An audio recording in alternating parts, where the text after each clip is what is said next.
അങ്ങനെ ദിവസങ്ങൾ നീണ്ട നവകേരള സദസ്സ് യാത്രയ്ക്ക് ഇന്ന് സമാപനം കുറിക്കുകയാണ്. അതേസമയം തലസ്ഥാനത്ത് ഇതിന്റെ ഭാഗമായി വലിയ സമരവേലിയേറ്റവും ഉണ്ടാകാൻ തന്നെയാണ് സാധ്യത. അത് നേരത്തെ തന്നെ കോൺഗ്രസ് പ്രഖ്യാപിച്ചിട്ടുള്ളതുമാണ്. പ്രതിപക്ഷ പ്രതിഷേധങ്ങൾ കണക്കിലെടുത്ത് കനത്ത സുരക്ഷയാണ് തലസ്ഥാന നഗരിയിൽ ഉടനീളം ഒരുക്കിയിട്ടുള്ളത്. കോവളം, കഴക്കൂട്ടം, നേമം, വട്ടിയൂർക്കാവ്, തിരുവനന്തപുരം എന്നീ മണ്ഡലങ്ങളിലാണ് ഇന്ന് നവകേരള സദസ്സിന്റെ പര്യടനമുള്ളത്. വൈകുന്നേരം വട്ടിയൂർക്കാവിലാണ് ഈ യാത്രയുടെ സമാപന പരിപാടിയും നടക്കാൻ പോകുന്നത്. പ്രശാന്ത് കൃഷ്ണ ഇടപ്പഴിഞ്ഞിൽ നിന്നും അനന്തകൃഷ്ണൻ കോവളത്തു നിന്നും വിവരങ്ങളുമായി നമുക്കൊപ്പമുണ്ട്. ആദ്യം അനന്തനിലേക്ക് പോകാം. അനന്തൻ, വലിയ സമര വേലിയേറ്റം ഇന്ന് പ്രതീക്ഷിക്കണം. അതേസമയമാണ് ഇതുവരെ നടന്ന ഈ യാത്രയുടെ സമാപനം എന്ന നിലയ്ക്ക് ഏതെങ്കിലും രീതിയിലുള്ള പ്രഖ്യാപനങ്ങൾ ഉണ്ടോ? ഇപ്പോൾ അദ്ദേഹം പറഞ്ഞാൽ ഇത് പരാതി ഏറ്റുവാങ്ങാനുള്ള യാത്രയല്ല, ജനസമക്ഷം സർക്കാരിൻ്റെ കൂടി പരാതി അറിയിക്കാനാണെന്നാണ് പറഞ്ഞത്. അപ്പോൾ അങ്ങനെ വലിയ വാഗ്ദാനങ്ങളോ പ്രഖ്യാപനങ്ങളോ പ്രതീക്ഷിക്കേണ്ടതില്ല. എങ്കിലും ഇതുവരെ നടന്ന ഈ സംഭവങ്ങൾക്കൊക്കെ മുഖ്യമന്ത്രിയുടെ വലിയ ശക്തമായ ഭാഷയിലുള്ള മറുപടിയൊക്കെ പ്രതീക്ഷിക്കണം, അല്ലേ? ദിവസം ഒരു മാസം നീണ്ട സംസ്ഥാന സർക്കാരിൻ്റെ നവകേരള സദസ്സ് ഇന്ന് സമാപിക്കുകയാണ്. തിരുവനന്തപുരത്ത് ഇനി 5 മണ്ഡലങ്ങളാണ് അവശേഷിക്കുന്നത്. ആ 5 മണ്ഡലങ്ങളിലാണ് ഇന്ന് നവകേരള സദസ്സ് നടക്കുന്നത്.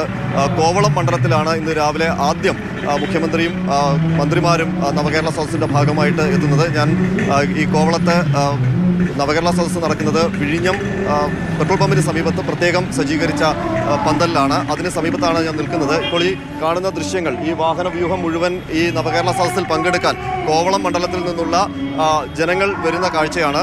അങ്ങനെ നൂറുകണക്കിന് ആൾക്കാരാണ് ഈ നവകേരള സദസ്സിൽ പങ്കെടുക്കാൻ വേണ്ടി ഇപ്പോൾ വിഴിഞ്ഞത്തേക്ക് എത്തിക്കൊണ്ടിരിക്കുന്നത്. ഒരുപാട് വാഹനങ്ങൾ വരുന്നു. ഇവിടെ ഏതാണ്ട് ഗതാഗത കുരുക്ക് രൂപപ്പെട്ടിട്ടുണ്ട്. അതിനൊപ്പം തന്നെ വലിയ തോതിൽ സുരക്ഷാ ക്രമീകരണങ്ങളും പോലീസ് ഒരുക്കിയിട്ടുണ്ട്. നവകേരള സദസ്സ് കാണാനും മുഖ്യമന്ത്രിയെ കാണാനും മന്ത്രിമാരെ കാണാനും ഒക്കെയുള്ള കൗതുകം, സർക്കാർ മുന്നോട്ട് വെക്കുന്ന സർക്കാരിൻ്റെ നേട്ടങ്ങൾ സംബന്ധിച്ചുള്ള കാര്യങ്ങൾ വിലയിരുത്താൻ വരുന്ന ജനങ്ങൾ, അതിനൊപ്പം തന്നെ ഒരുപാട് പേർ നേരത്തെ ദിവിഷ് സൂചിപ്പിച്ചതുപോലെ തന്നെ പരാതി പരിഹരിക്കുന്ന മാത്രമല്ല ലക്ഷ്യമെങ്കിലും ഒരുപാട് പേർ പരാതിയുമായിട്ട് എത്തുന്നുണ്ട്. നമ്മോടൊപ്പം ഇപ്പോൾ ബാലരാമപുരത്ത് നിന്ന് വന്ന ഒരു കുടുംബമുണ്ട്. നിങ്ങൾ എന്ത് പരാതിയാണ് ഈ നവകേരള സദസ്സിൽ കൊടുത്തിരിക്കുന്നത്? എൻ്റെ ഭർത്താവ് 2 വർഷമായി ജോലി ചെയ്തുകൊണ്ടിരുന്ന സമയത്ത് കെട്ടിടത്തിൻ്റെ ഉയരൊന്ന് വീഴുന്നു. ഫൈനൽ കോഡിന് ക്ഷതമേറ്റ് ശരീരം ഫുള്ള് സ്തംഭിച്ച് കിടപ്പിലാണ്.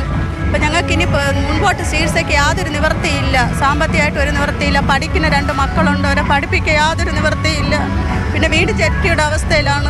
ഈ പരാതി ഇവിടെ കൊടുത്തിട്ടുണ്ടോ? ഇവിടെ കൊടുത്തിട്ടുണ്ട്. സ്വീകരിച്ചിട്ടുണ്ട്. നേരത്തെ എവിടെയെങ്കിലും പരാതി കൊടുത്തിട്ടുണ്ടോ? ഇല്ല, പരാതി കൊടുത്തിട്ടില്ല. ഇവിടുന്ന് ഒരു അനുകൂല നിലപാടുണ്ടാകുന്നുള്ള പ്രതീക്ഷയിലാണോ? മുഖ്യമന്ത്രിയൊക്കെ വരുന്ന സ്ഥലമാണല്ലോ. അതെ, പ്രതീക്ഷിക്കണം.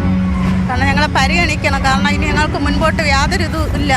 ആത്മഹത്യ മാത്രമേ ഉള്ളൂ. ഞങ്ങൾ 4 പേര്, ഭർത്താവും ഞാനും 2 മക്കളുമാണ്. അങ്ങനെ ഓരോ ദയനീയമായ ജീവിത സാഹചര്യങ്ങൾ നേരിടുന്ന ഒട്ടനവധി പേരാണ് ഈ നവകേരള സദസ്സിൻ്റെ ഭാഗമായി പരാതി പറയാൻ മാത്രം ഇവിടെ എത്തുന്നത്. അതിനൊപ്പം തന്നെ നവകേരള സദസ്സിൽ പങ്കെടുക്കാൻ വേണ്ടി മറ്റ് ആൾക്കാരും എത്തുന്നുണ്ട്. ഇപ്പോൾ ഈ നവകേരള സദസ്സിൽ നമ്മൾ കഴിഞ്ഞ ദിവസങ്ങളിലൊക്കെ കണ്ടതാണ്. പ്രത്യേകിച്ച് ഇന്നലെ തിരുവനന്തപുരത്ത് എത്തിയപ്പോൾ തിരുവനന്തപുരത്ത് വലിയ തോതിലുള്ള പ്രതിഷേധം മറ്റ് ജില്ലകളിൽ നടന്നതുപോലെ തന്നെ ഉണ്ടാവുകയും ചെയ്തു.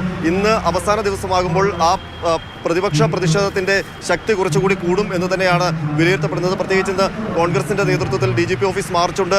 അവിടെ വലിയ സന്നാഹം, പ്രത്യേകിച്ച് KPCC പ്രസിഡന്റ് K. സുധാകരൻ്റെ നേതൃത്വത്തിലാണ് ആ മാർച്ച് വരുന്നത്. അവിടെ പോലീസ് വലിയ സന്നാഹം ഒരുക്കുന്നുണ്ട്. ഇപ്പോൾ ഞങ്ങൾ ഈ വിഴിഞ്ഞത്തേക്ക് വരുമ്പോൾ വിഴിഞ്ഞത്തേക്കുള്ള പാതയോരത്ത് മുഴുവൻ പോലീസിനെ വിന്യസിച്ചിട്ടുണ്ട്. പ്രത്യേകിച്ച് ഈഞ്ചക്കൽ മുതൽ ആ ബൈപ്പാസിലെമ്പാടും പ്രധാനപ്പെട്ട ജംഗ്ഷനിലൊക്കെ പോലീസിനെ വിന്യസിച്ചിട്ടുണ്ട്. വലിയ തോതിലുള്ള പ്രതിഷേധം യൂത്ത് കോൺഗ്രസിൻ്റെ ഭാഗത്ത് നിന്ന് ഉണ്ടാകും എന്ന് തന്നെയാണ് പോലീസും പ്രതീക്ഷിക്കുന്നത്. പ്രത്യേകിച്ച് ഈഞ്ചക്കൽ, അതുപോലെ തന്നെ കോവളം ജംഗ്ഷൻ അടക്കമുള്ള സ്ഥലങ്ങളിലാണ് ഈ പ്രതിഷേധത്തിനുള്ള സാധ്യതയെ പോലീസ് കണക്കുകൂട്ടുന്നത്. അവിടെയൊക്കെ കൂടുതൽ പോലീസിനെ വിന്യസിച്ചിട്ടുണ്ട്.